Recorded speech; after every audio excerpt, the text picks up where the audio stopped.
शिक्षक समितीचा विचार घेऊन पुढे जात असताना आज आपल्या समोर जे वेगवेगळे प्रश्न म्हणून उभे आहेत, तेव्हा संघटन म्हणून, चळवळ म्हणून आपण जे काम करतोय तो शिक्षकांचे किती प्रश्न सुटतायत, किंबहुना महाराष्ट्र राज्यामध्ये प्राथमिक शिक्षण हे कायदा होऊनही मोफत सक्तीचं दर्जेदार शिक्षण दिलं जातंय का, असा प्रश्न आपणच आपल्याला विचारून आपल्या कामाची त्या दृष्टीनं मांडणी होते का, असाही प्रश्न आपण आपल्याला विचारायला हवा.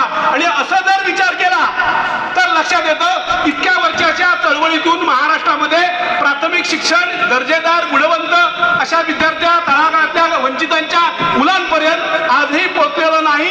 जर कोकणाचा विचार केला तर कोकणातलं प्राथमिक शिक्षण अजून 5-10 वर्षानंतर अस्तित्वात असणार नाही. कुठेतरी स्वातंत्र्याच्या पूर्वकाळामध्ये जेव्हा तालुक्यामध्ये किंवा जिल्ह्यामध्ये निवडक शाळा होत्या, तशा शाळा भविष्यात 5 आणि 10 वर्षानंतर अखंड कोकणामध्ये शिल्लक राहणार आहेत आणि त्यावेळेला गोरगरिबांच्या मुलांच्या शिक्षणाचा प्रश्न आवाजून उभा राहणार आहे.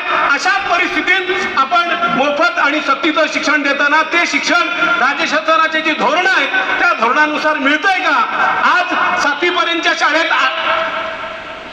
NPS 2020 असू दे, कोठारी कमिशन असू दे, त्यानंतर 86चा आयोग असू दे, 1995चं धोरण असू दे, 2005चं धोरण असू दे, कधीही त्यांनी आखलेला जो टप्पा आहे तो टप्पा आणि त्यानुसार वर्ग अखंड महाराष्ट्रामध्ये स्थापन झालेले नाही.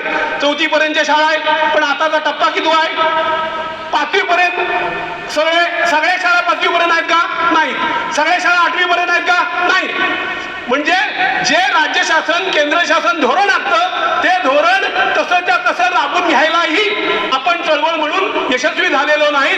म्हणून आमचा कोकणाचा प्रश्न म्हणून मगाशी रुपेश जाधव म्हणाले आमचा जिल्हा अधिवेशन रत्नागिरीचं शिल्लक आहे, त्या रत्नागिरीच्या जिल्हा अधिवेशनाच्या निमित्तानंच आम्ही कोकणामध्ये शिक्षणाची दशा आणि दिशा ज्या पद्धतीनं आज होते त्याला वाचा फोडण्याचं काम त्या अधिवेशनाच्या निमित्तानं करणार आहोत. त्याचं नियोजन आमची जिल्हा कार्यकारिणी करेल. मात्र त्यासाठी आमच्या कोकणाच्या दशा आणि दिशेला जे कोण जबाबदार असतील आणि महाराष्ट्राच्या शिक्षणाची आज जी दशा आणि दिशा झाली आहे त्याचेही निदर्शन आपल्याला भविष्यात जर आपण करू शकलो नाही तर चळवळ म्हणून आपण गोरगरिबांच्या मुलांना योग्य पद्धतीचं शिक्षण देण्यात यशस्वी ठरणार नाही. मला 2च मिनिटं दिली आहेत म्हणून मी इथं थांबतो.